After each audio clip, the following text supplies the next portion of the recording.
B Ganesh पात्र x sarpanch राड़ब। कौन कहबे जे रक्तदान शिविर अनुष्ठित हो घरर प्रकोप अधिक चलुछि आमे देखा पाइछु मेडिकल रक्तर अभाव मेडिकल रक्तर अभाव बोली तो हमने ब्लड कैंप करे खरा खरा दिन खरा हवा आगा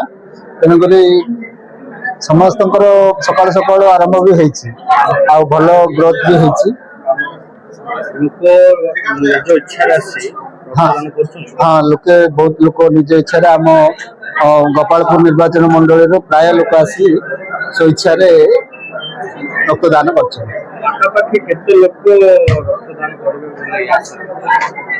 आम आशा रखीचु पखापाखि 100 हम बोली। वर्तमान तो पखापाखि 50 है 50 हम बोली भाव। सुनील कुमार पात्र बीजेपी कार्यकर्ता कौन कहे एमकेसी रक्त अभाव देखादेला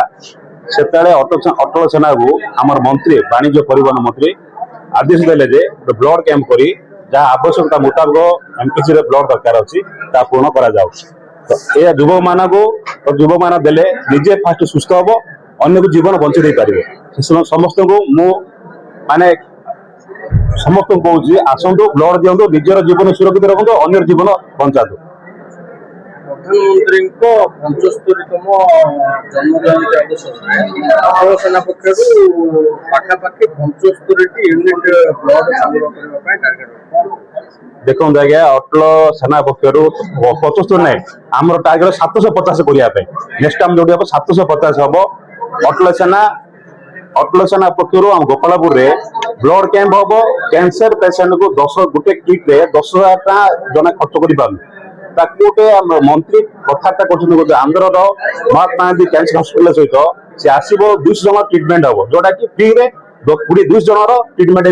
माने टेस्ट हम ब्लड से कैंसर है कि नहीं लोक रक्त देला पर केते आग्रह केते इच्छा प्रकाश करते देखो युवक मान देखो केते श्रद्धार सहित ब्लड आसुँच दौरान खुशी अनुभव कर जाऊँ आगो को आहरी देवे आम टार्गेट नेक्स्ट टार्गेट 750 यूनिट आम संग्रह करूँ। बर्तमान है 100 पाखा है आम 200 आज टार्गेट अच्छे देखो आज रक्तदान शिविर अच्छी आग को हेल्थ कैंप हम दुनिया प्रकार कार्यक्रम कंटिन्यू आम चलो।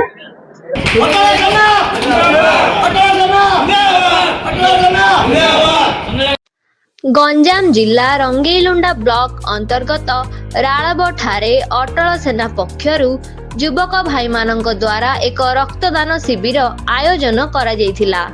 एही अवसर रे गंजाम जिला बीजेपी उपसभापति श्री गंगाधर शतपथी, युव बीजेपी नेता सुनील कुमार पात्र, पूर्वतन सरपंच बी गणेश पात्रଙ୍କ द्वारा एही सभार शुभ उद्घाटन करा जायथिला। एही अवसर रे पाखापाखि 100 रु ऊर्ध्व रक्त संग्रह होइथिबा बेले गोपालपुर निर्वाचन मंडली एवं आखपाख अंचलर समस्त युवकर्मी माने एवं युवक माने योगदान करी स्वेच्छाकृत भावे निज स्व इच्छा रे आसी रक्तदान करिथिबा सूचना मिलिछि।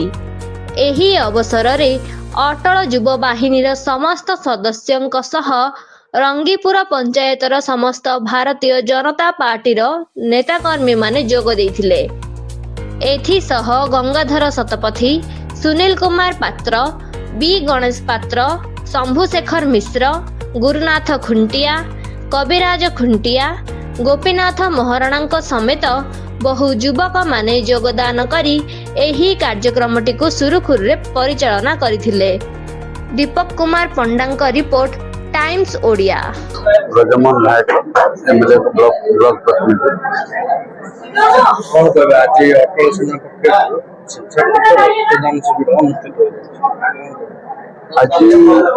अटल सेना तरफ ये स्वेच्छाकृत रक्तदान शिविर राळब स्थित कल्याण मंडप अनुष्ठित होता महा आरंभ चलती बर्तमान लोक चेष्टा बर्तमान 37 यूनिट संग्रह हो सारा समस्त आशा रखिंट प्राय जेहेतु 75तम जयंती जा प्रधानमंत्री से आशा रखिक 75 यूनिट आम पूर्ण कर उपरକୁ नवा प्रयास पे देखा जाऊ कौन हो आरंभ देखते रक्तदान जीवन दान आग तो ये जीवन दान हूँ सर्व महापुण्य सर्वसमतम पिला छोटी समस्ते शिक्षा करते क्या आदाय नहीं समस्ते गोटे फोन कॉल समस्ते छोटी या बहुत विलंबर सहित पालन गुरुनाथ खुंटा रंगीपुर ग्रामवासी आज अटल सेना पक्षर मेगा रक्तदान शिविर अनुष्ठित होती कौन कहे अटल सेना ये खाली अटल सेना नथिला वाजपेयी गोटे आह्वान थिला अटल जे कि पाकिस्तान को थरई देथिले तांको सेना माने अटल सेना आज जो प्रकार उत्साह देखै छथि मु भाबुची आउ को सेना कंप्रोमाइज करि परिबन ता सहित आज रक्तदान शिविर सफलता पर नहीं शुणु रक्तदान शिविर कहले या तो हमर प्रथम नथिला या थिला गत वर्ष भी हम करथिलु ठीक एई समय रे हमर 36 यूनिट रक्त कलेक्शन हेइथिला जहा कि आमे भाबिथिलु एथरो 50 हबो कि तारु कम हबो कि अधिक हबो किंतु पिला मानक उत्साह देखि हमर एबे सुद्धा 100 यूनिट ब्लड कलेक्ट हेइ सारिलानी वर्तमान आउरी अछि लोक फोन करछंती भाई हम आसछु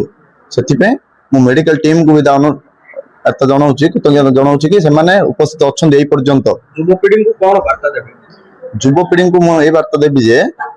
आसंतु समस्त रक्तदान करंतु अन्य जीवन बंचांतु एथिरे कोनोसी क्षति होबार नाही एबे आजिर युवपीढ़ी भयभीत होउचंती काई ना भयभीत होबार भाई किछि नाही आसंतु आमे एबे नाही प्रति 3 मास कि 4 मास आमे दउछु किछि हमर क्षति होउनी किछि क्षति होबार भी नाही फर्स्ट टाइम दिल्ली ब्लड अभी दिल्ली वीकनेस कौन लगे सेମିତି କିଛି ନାହିଁ ଆଉ ଯଦି दिल्ली हम साथी सब कौन भाभी आसी रक्तदान तो मोर इच्छा थिला आगु देबी बोले तो सुযোগ मिल नथिला तो तबे तो आज भावुचंदी कि आपन को गोटे बुंदा रक्त रे अन्य जन को जीवन मत हाँ सेटा ही तो सेटा पे डोनेट करिया କଥା और रक्त एमती नहीं जे देदर सरी बहुत ब्लड तो सेति भाई एगेन देबी भाबु चाउतरे कृत्रिम करे मो ना होते देवप्रसाद सरंगी तुलसी नगर सेकेंड लाइन आपण आज रक्तदान करले आगु के रक्तदान करथिले कि ना फर्स्ट टाइम करले कौन अनुभव करले आज्ञा अनुभव ले बहुत भलो मोर मनरू गला फीलिंग हो मो फर्स्ट टाइम आज मो जीवन मु दउची गला मु आगु को मथ एमिति देबी मथ गला चालित हो एमि गला मो पई मो जीवन पई मथ आ कार गोटे जीवन बंची कर अन्य माने केते जन भयभीत होउथिनि रक्तदान करिया को आज प्रथम थर पई आपण देथिनि सेमानु कोन आपण को ना क्या गला मनर भय भीतर किछि नाही गला मो मदर सिन फीलिंग्स होला मो देह रे मदर डर थिला मोर कोन हबो कि आगु कोन हेइ जिवो बोली किंतु मनर आगे किछि भय नै मोर ताले अन्य मानु कोन परामर्श आज्ञा रक्त आपण रक्त दियंतु अन्य मनुष्य कला जीवन बंचांतु मना आनंद कुमार पात्र मोर गाँ सामरसिंहपुर विश्वनाथपुर मो निज स्वेच्छा मुझे ब्लड आसी मोर प्रथम ब्लड पाइली आज अन्य लोक जीवन बंची जाऊँगी अर्थात मेडिकल अन्य ब्लड पाई अभाव रोज चॉइस आम आसी ब्लड दान कर ब्लड पाई लोक जीवन बंची जाऊँगी आपण परिचय रे भाई मो राणबर ward member 5 number ward member आज अटल सेना पक्षर मेगा रक्तदान शिविर हेछि आज तो आयोजनटा माने आमे कल्पना करनथिले एते मात्रा हमर ब्लड ता हमको संग्रहित होबोली किंतु आजिर युवपीढ़ी माने जो आसुतिले जाकि मु देखुतिली जे समान आसले भयभीत होतिले आजिर जो एते माने यंग पिला आसी जो गोटे योगदान देकी समस्त पई जो पूरा आह्वान हला जे ब्लड टा देले हमर किछु रहि जो ब्लड देले कार किछु हबार नै जेतु ब्लड टा देले जनकर गरीब लोकଙ୍କର हितरे लागियो जोड़ा कि ब्लड टा पाई पारना जोड़ा कि आमे सेना अनुभूति करछु आ एमान जो युवपीढ़ी आसी जे आज देइछन ब्लड टा बहुत बहुत सेमान धन्यवाद हम गाँ रो इयर तांको कृतज्ञता रहन हम किंतु युवपीढ़ी माने केबे डरंतु नै ब्लड रा पाई ब्लड देले कार किछु हबो नै जनकर मंगल पाई तांको ब्लड टा हमरा केते ब्लड संग्रह होछि आरारी आसी कहया बोले 90 प्लस 100 क्रॉस करबा चेष्टा करछु 95 प्लस हेलानी 100 पई हमें क्रॉस करबा चेष्टा करछु आ जो भी बांता एबे भी फोन करछन दे भाई ना चलछि कि हम आसु कि समान हमें मीडिया माध्यम रहू କିମ୍ବା ଆମର ଗାଁର କିଛି ଯୁବପିଢ଼ି ମାନଙ୍କର ଇଏରେ ସମାଗମରେ ସେମାନେ ଆସନ୍ତୁ, କିନ୍ତୁ ବ୍ଲଡଟା ଦେବେ, ଯୋଗଦାନ ଦେବେ। କାହାର କିଛି ଏଠି ଅନିଷ୍ଟ ହବାର ନାହିଁ। ବ୍ଲଡ ଦେଲେ ଜଣର ହିତରେ ଲାଗିବ, ଯୋଉଟା କି ବ୍ଲଡ ପାଇ ପାରୁନାହାନ୍ତି। ଏତିକି କହି ମୋର ଓକେ ଭାଇ ଆପଣଙ୍କ ପରିଚୟଟା? ପରିଚୟ ହେଉଛି ମୁଁ ଗାଁ ଗ୍ରାମବାସୀ ମୋ ନାଁ ପ୍ରିନ୍ସୁ ଦାସ। ଆଜି ଅଟଳ ସେନା ପକ୍ଷରୁ ରକ୍ତଦାନ ଶିବିର ଆୟୋଜିତ ହେଇଥିଲା, ଆପଣ ରକ୍ତଦାନ କରୁଛନ୍ତି, ହଁ, କଣ ରକ୍ତଦାନ। ଅନୁଭବ କଲେ କହିଲେ? ଅନୁଭବ ତ ଆଜ୍ଞା କହିବାକୁ ଗଲେ ଏଇଟା ମୋର ପ୍ରଥମ ନାହିଁ, ଏଇଟା 2-3 ଥର ହେଲାଣି। କିନ୍ତୁ ଆଜିର ଯୁବପିଢ଼ି ଯୋଉ ଆହ୍ୱାନ ଦେବା ପାଇଁ ଆମେ ଗୋଟେ ଏଇଟା ସମର୍ଥନ କରିଥିଲୁ। ଅଟଳ ବାହିନୀ ତରଫରୁ ଯୋଉ ଯୁବକ ଭାଇମାନେ ଅଛନ୍ତି 18 ବର୍ଷ ପରରୁ ଯୋଉ ପିଲାମାନେ ଅଛନ୍ତି ସେମାନେ ବହୁତ ଉତ୍ସାହିତ ଅଛନ୍ତି, କାହିଁକିନା ଗୋଟେ ବ୍ଲଡଟି ଗୋଟେ ଜୀବନ ବଞ୍ଚିବ। ସେଇଥିପାଇଁ ଆମର ଏ ପ୍ରୟାସ। ଆଜି ଯୋଉ କାର୍ଯ୍ୟକ୍ରମ ସଫଳ ହେଲା, ଆଜିର ଯୁବପିଢ଼ି ପାଇଁ ଗୋଟେ ଆହ୍ୱାନ ସେଇଟା। ସମସ୍ତ ମିଡ଼ିଆ ଭାଇ ନମସ୍କାର। ଆଜି ଯେଉଁ ଅଟଳ ସେନା ତରଫରୁ ଆମର ଯେଉଁ ଆୟୋଜନ କରାଯାଇଥିଲା ଏତେ ସୁନ୍ଦର ଭାବରେ ହେଇଛି। ଆମେ ଏତେ ସୁନ୍ଦର ଭାବେ ଆଜି ମିଡ଼ିଆ ଭାଇମାନେ ଆସିକି ଆମର ଯେଉଁ ପାଖରେ ଯୋଗଦାନ ଦେଇଛନ୍ତି, ସମସ୍ତ ଆମର ଅଟଳ ସେନା ତରଫରୁ ସମସ୍ତଙ୍କୁ ଜୟ ଜଗନ୍ନାଥ। ଅଟଳ ସେନା